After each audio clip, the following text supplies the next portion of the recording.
Olá a todos! Para quem ainda não me conhece, meu nome é Thiago Ciconha, muito prazer!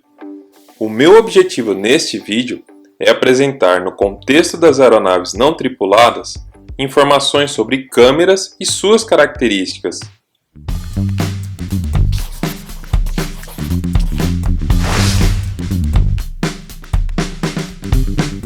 Utilizando câmeras e sensores conectados a uma aeronave remotamente pilotada, pode-se capturar diferentes tipos de imagens em todo o espectro de luz.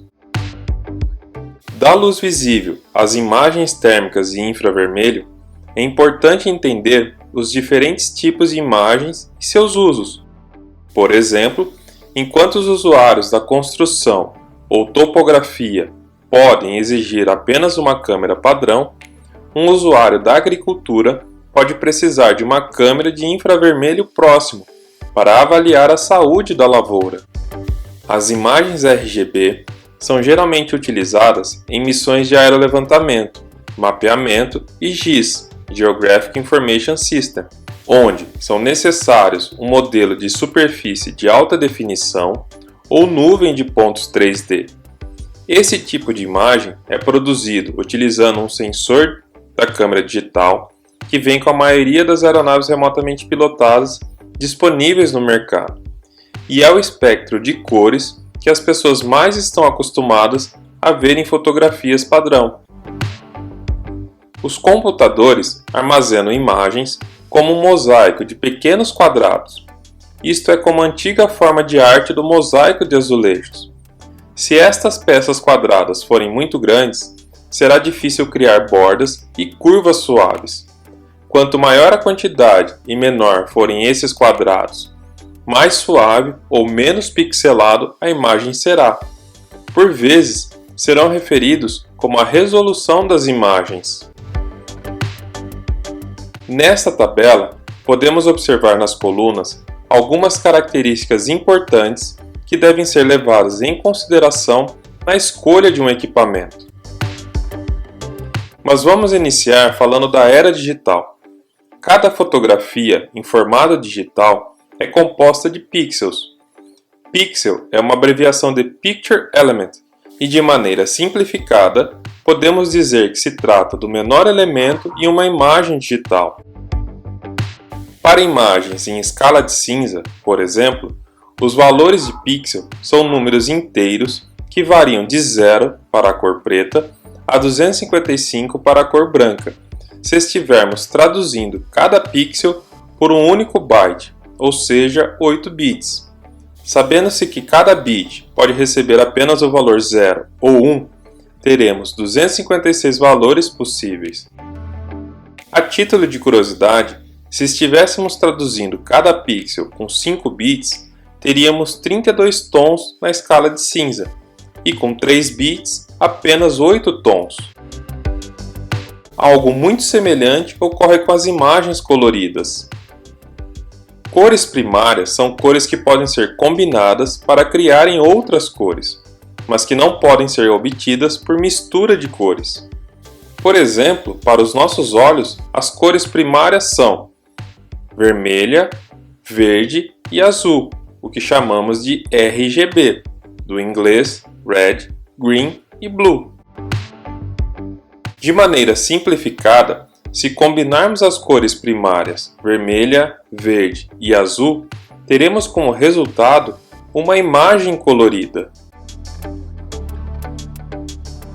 No caso da imagem colorida, teremos então que cada pixel será representado por 3 bytes, de tal forma que cada byte traduz um componente das cores primárias. Desta forma, se a imagem possuir 768 por 512 pixels e cada pixel for representado por 3 bytes, teremos um total de aproximadamente 1,2 megapixels.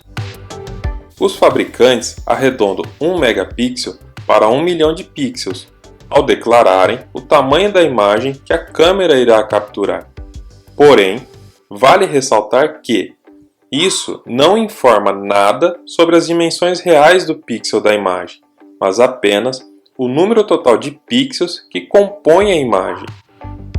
O DJI Phantom 4 possui uma câmera capaz de capturar imagens coloridas com 5.472 por 3.648 pixels, ou seja, com aproximadamente 20 megapixels. Com 3 bytes por pixel, a grosso modo, cada imagem capturada produzirá um arquivo de 60 megabytes, o que nos leva a um outro ponto de atenção: os sistemas de armazenamento. Desta forma, a SD Association definiu vários padrões e classes de velocidade. Os símbolos indicados foram criados para ajudar os usuários a decidirem a melhor combinação para a gravação de imagem e vídeo. Mas atenção! A quantidade de megapixels não determina uma boa qualidade de imagem. O tamanho do sensor é a parte da câmera que realmente captura a imagem e passa a ser uma peça fundamental para imagens digitais com qualidade. Sensores maiores geralmente fornecem maior resolução. Ter um sensor digital com uma área de superfície maior oferece a oportunidade de incluir mais pixels. Supondo que os pixels são do mesmo tamanho, ter um sensor digital que é 40% maior reflete em 40% a mais de pixels. Isso significa maior resolução para as imagens, o que por sua vez significa mais detalhes. Não podemos então dizer que imagens captadas com uma câmera full frame com o mesmo número de megapixels que uma câmera APS-C terão a mesma qualidade. No caso da full frame, os pixels estarão espalhados em uma área de superfície maior, e ter pixels maiores espalhados por uma área de superfície maior tem uma série de benefícios para a fotografia. Fica aqui então uma sugestão de site onde é possível ver análises comparativas entre câmeras digitais. Além disso, sensores maiores resultam em desempenho aprimorado em condições de pouca luz, assim como reduzem o que chamamos de crop factor. Resumindo então, megapixels se traduz em tamanho geral de uma imagem, mas não em qualidade da imagem. Por outro lado, câmeras com sensores maiores custam mais caro.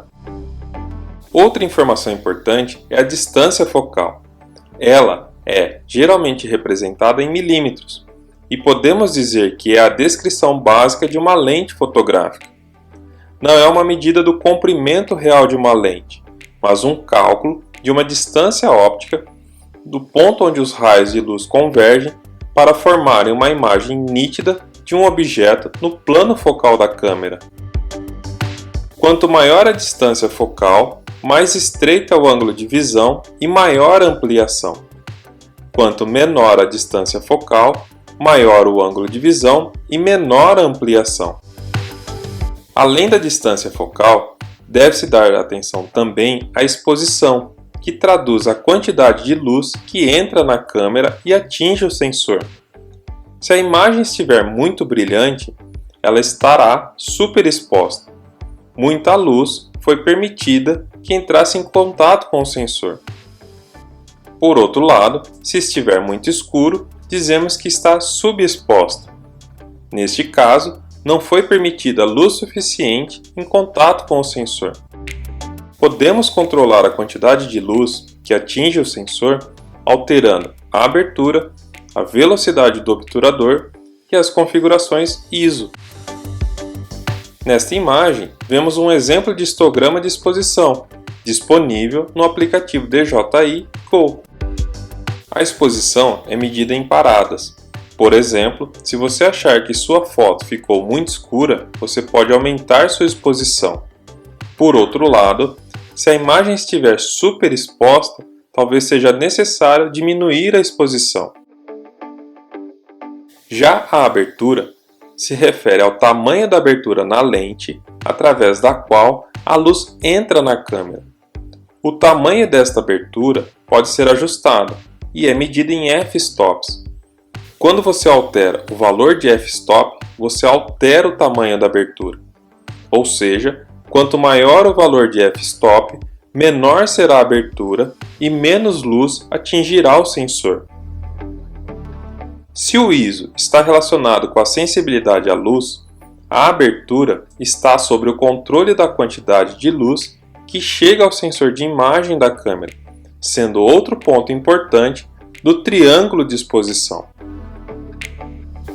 Por fim, temos a velocidade do obturador, que é medida em frações de segundo e traduz a velocidade de abertura e fechamento do obturador.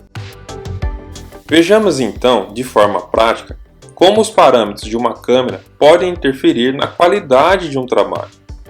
No aerolevantamento, por exemplo, o GSD, ou, traduzindo livremente, a distância de amostra do solo, é uma informação muito importante e está diretamente relacionado a vários parâmetros de uma câmera.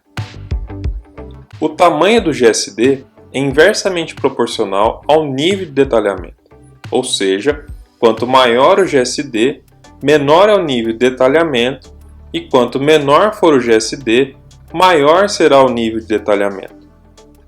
A escolha do GSD influencia diretamente na nitidez e na capacidade do mapeamento, pois, para aumentar o nível de detalhamento, o sobrevoo deve ser mais baixo, mas com isso você irá cobrir uma porção menor do terreno e, consequentemente, mapeará uma área menor.